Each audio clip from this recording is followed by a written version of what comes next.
So what's up mga paps no, mayong adlaw na po sa inyo ang tanandra. So medyo dugay-dugay ito wala ka update sa inyo mga paps no, kay nabisita kay kaloyan po na po tayo trabaho. So karong mga paps mag-update nanta sa inyo ha. I-update mo sa to ang mga breeding diri sa ato ang first batch itong breeding. So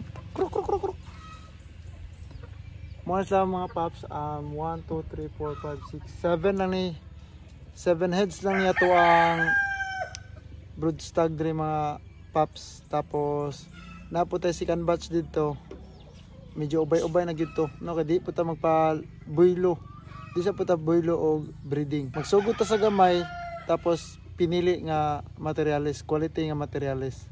So ipakita na ko sa inyo mga paps, let's go. So mga paps mo niya itong mga kuhan ko mga paps no. Kruk kruk kruk kruk kruk kruk kruk.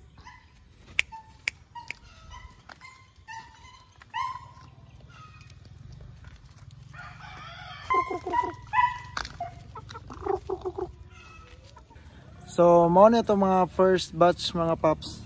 Kana. Kruk kruk kruk.